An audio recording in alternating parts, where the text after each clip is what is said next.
Assalamualaikum warahmatullahi Assalamualaikum wabarakatuh. warahmatullahi wabarakatuh.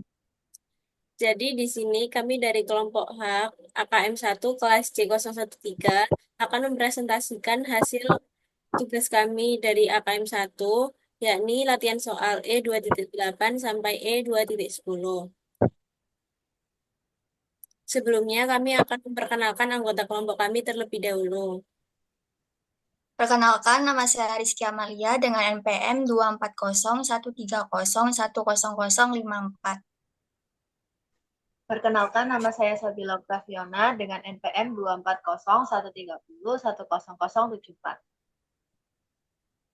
Perkenalkan, nama saya Aisyah Khalifatul Rasyida dengan NPM 240130101050.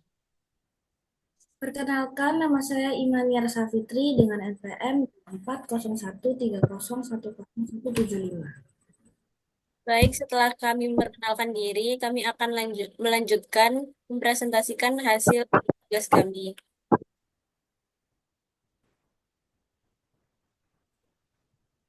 Baik, yang pertama yaitu soal 2.8 yang A.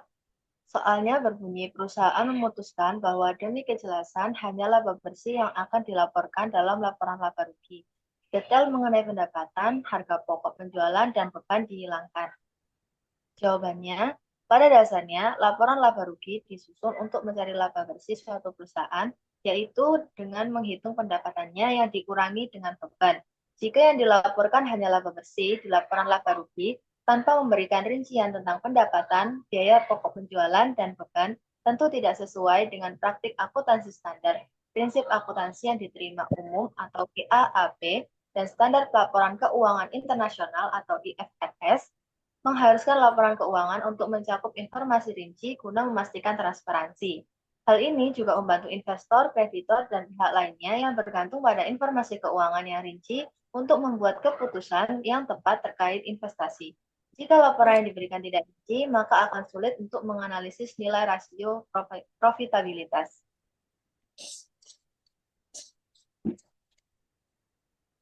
Selanjutnya yaitu soal yang B.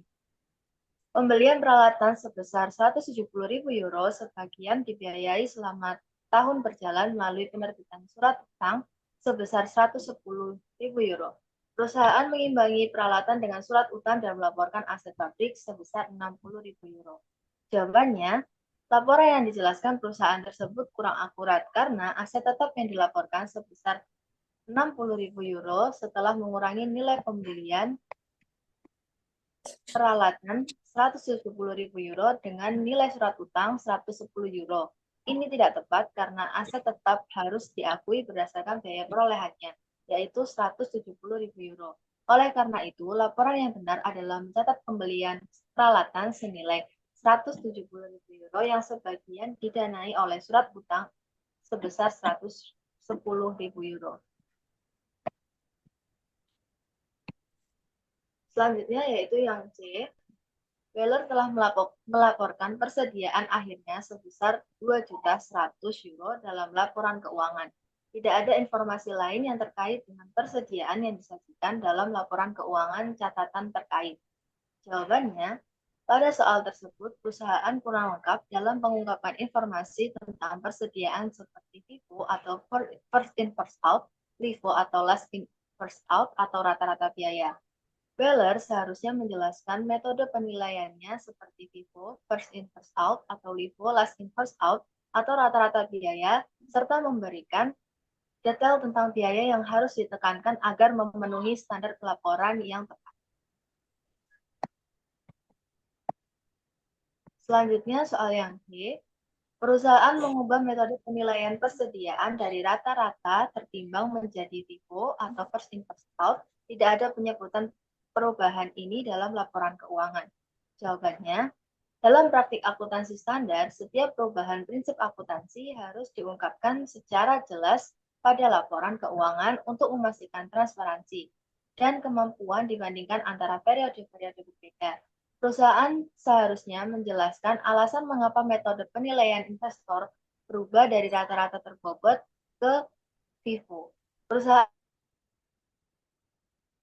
perubahan ini pada biaya pokok penjualan, laba kotor, dan laba bersih. Jika memungkinkan, perusahaan sebaiknya melakukan penyesuaian untuk mencerminkan dampak dari perubahan ini pada periode sebelumnya. Pengungkapan ini penting untuk memastikan transparansi dan konsistensi dalam laporan keuangan sesuai dengan GAAP atau IFRS.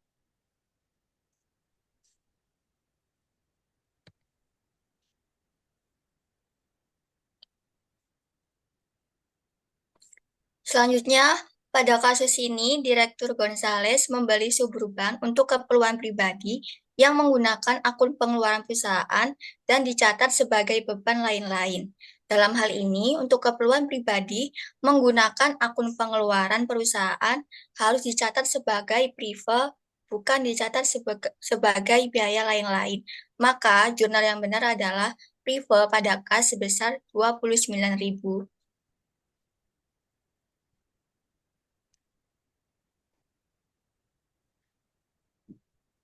Lalu, pada kasus kedua mengenai persediaan barang dagangan sebesar 620.000 euro, namun dicatat pada laporan keuangan sebesar 690.000 euro. Harga jual yang diharapkan dikurangi estimasi biaya penjualan. Perusahaan tersebut mencatat jurnalnya sebagai inventory pada sales revenue sebesar 70.000 euro. Sedangkan pendapatan yang belum direalisasikan tidak bisa diakui sebagai pendapatan sampai persediaan barang dagangan tersebut telah dijual. Maka, jurnalnya adalah income summary pada merchandise inventory sebesar 620.000 euro, merchandise inventory pada income summary sebesar 690.000 euro. Lalu, pada kasus ketiga adalah mengenai perusahaan yang dituntut ganti rugi oleh pelanggan yang cedera disebabkan produk yang cacat sebesar 500.000 euro. Pengacara perusahaan sangat yakin bahwa perusahaan tidak akan bertanggung jawab atas kejadian tersebut. Perusahaan tersebut mencatat jurnal sebagai kerugian akibat gugatan hukum pada tanggung jawab atas gugatan hukum sebesar 500.000 euro. Maka, tidak perlu dicatat dalam jurnal yang telah dilakukan oleh perusahaan tersebut, namun hanya menyatakan dalam kewajiban kontingensi yang sesuai dengan IFRS, tepatnya IAS 37 mengenai aset kontingensi dan kewajiban kontingensi. Lalu, pada kasus keempat, Gonzales menetapkan kekurangan biaya penyusutan sebesar 16.000 euro pada peralatannya dikarenakan harga umum meningkat selama tahun berjalan. Jurnal yang dibuat oleh perusahaan tersebut adalah beban penyusutan pada akumulasi penyusutan peralatan sebesar 16.000 euro, yang artinya perusahaan tersebut menerapkan kebijakan akuntansi yang mengikuti kondisi ekonomi. Maka, jurnal yang dibuat oleh perusahaan tersebut sudah benar.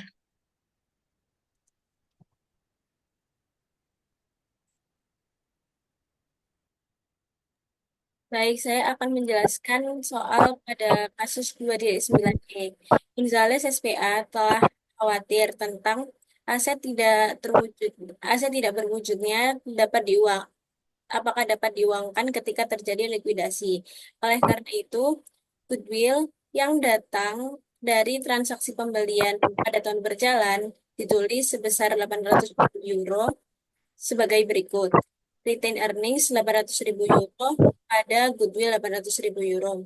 Pada kasus ini, goodwill yang akan dihapus karena likuidasi seharusnya tidak dihapus dengan akun retained earnings atau laba ditahan. Hal ini tidak sesuai dengan PSAK 48 yang tertulis, karena untuk menghapus dan mencatat penurunan goodwill tidak bisa menggunakan akun laba ditahan, tetapi menggunakan akun penurunan nilai goodwill atau impairment loss of goodwill. Jadi jurnal yang bisa digunakan adalah impairment loss of goodwill pada goodwill sebesar 800.000. Pada kasus berikutnya yaitu karena adanya fire sale atau diskon, peralatan yang seharusnya berharga 200.000 hanya hanya menjadi 155.000 euro. Jurnal yang dibuat adalah peralatan 200.000 euro pada kas sebesar 155.000 euro dan sales revenue sebesar 45.000 euro. Pada kasus ini, perusahaan Gonzales membeli peralatan dengan harga diskon, tetapi ia justru mencatat jurnalnya dengan akun sales revenue. Hal ini tidak benar karena apabila Gonzales membeli peralatan dengan harga diskon, seharusnya ia mencatat dengan akun peralatan di sisi debit dan akun kas atau setara kas di sisi kredit dengan nilai harga barang setelah mendapatkan diskon. Jadi jurnal yang dapat ditulis adalah peralatan pada kas atau setara kas nilai 155.000 euro. Soal berikutnya yaitu beban depresiasi gedung pada tahun berjalan 60.000 yen. Kemudian karena nilai gedung meningkat pada tahun berjalan dan pihak perusahaan memutuskan untuk membebankan beban depresiasi gedung ke laba ditahan daripada ke laba bersih. Jurnal yang dibuat adalah retained earnings pada akumulasi depresiasi gedung sebesar 60.000. Pada soal ini, beban depresiasi gedung pada tahun berjalan 60.000 yen dibebankan pada laba ditahan, bukan pada laba bersih. Hal ini tidak sesuai dengan IFRS karena beban depresiasi gedung tahun berjalan seharusnya dicatat pada laporan laba rugi atau income statement. Hal ini tentunya akan hal ini tentunya akan memengaruhi net income atau laba bersih perusahaan. Jadi jurnal yang harus dicatat adalah beban depresiasi gedung pada akumulasi depresiasi gedung sebesar 60.000 yen. Soal berikutnya adalah bahan baku yang dibeli pada 1 Januari 2022 seharga 120.000 yen dan jumlah ini dicatat pada akun bahan baku. Pada Desember 31, 2022, bahan baku menjadi 141.000 yen. Jadi jurnal yang dibuat adalah persediaan pada laba akan persediaan sebesar 21.000. Pada kasus ini, nilai bahan baku sebuah perusahaan meningkat pada akhir tahun 2022. Bahan baku yang awalnya senilai 120.000 yen pada awal tahun, tetapi pada akhir tahun meningkat menjadi 141.000 yen. Kesalahan pada jurnal yang ada di kasus ini adalah dengan menggunakan akun gain on inventories atau laba atas persediaan. Karena bahan baku yang disebutkan itu belum diproduksi atau diproses menjadi barang dagang atau barang jadi, sehingga masih belum bisa diambil keuntungannya. Oleh karena itu, jurnal yang harus dibuat adalah ikhtisar ikhtisar HBP pada peralat pada persediaan bahan baku sebesar 120.000, material inventory pada cost of goods manufacture atau ikhtisar bahan baku sebesar 141.000.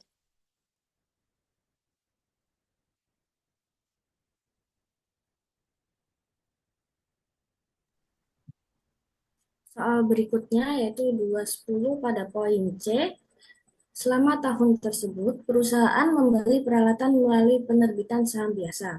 Saham tersebut memiliki nilai normal 135.000 yen dan nilai wajar 450.000 yen. Nilai wajar peralatan tersebut tidak mudah ditentukan.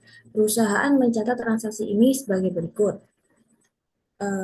Peralatan pada berbagi modal atau share capital sebesar 135.000.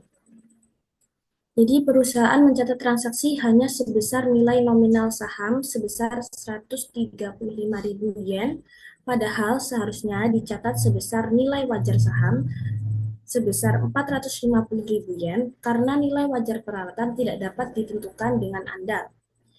Jika nilai wajar peralatan tidak dapat diukur secara andal, nilai wajar saham yang diterbitkan digunakan sebagai ukuran biaya perolehan peralatan. Jurnal yang benar ialah mendebit akun equipment atau peralatan sebesar 450.000 yen dan mengkredit share capital sebesar 135.000 yen dan share premium atau bisa disebut saham modal disetor sebesar selisih dari keduanya yaitu 350 315.000 yen.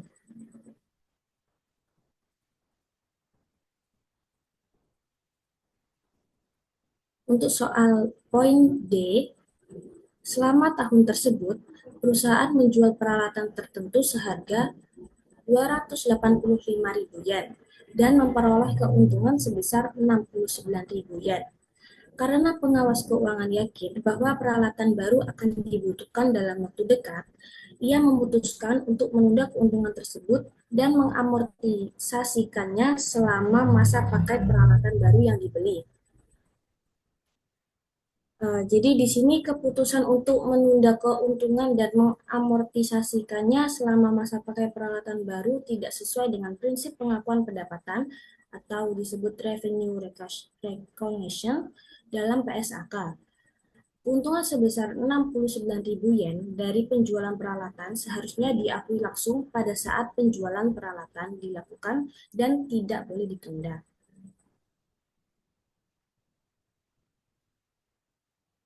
Untuk poin selanjutnya, pesanan senilai 61.500 yen telah diterima dari pelanggan untuk produk yang tersedia. Pesanan ini dikirim pada tanggal 9 Januari 2022.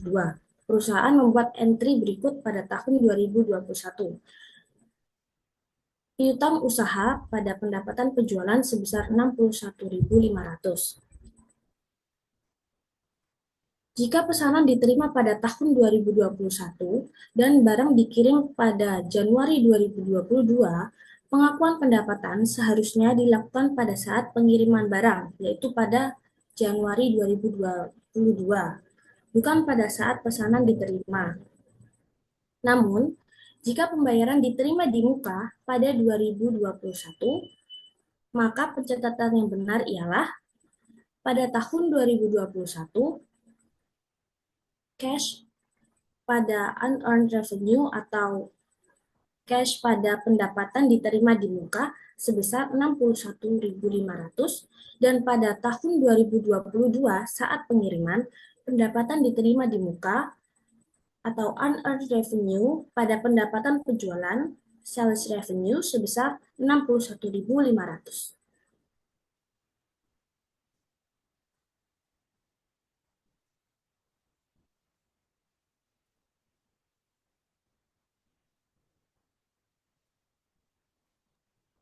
Sekian presentasi dari kelompok kami. Mohon maaf apabila ada kesalahan kata maupun perkataan yang tidak mengenakan.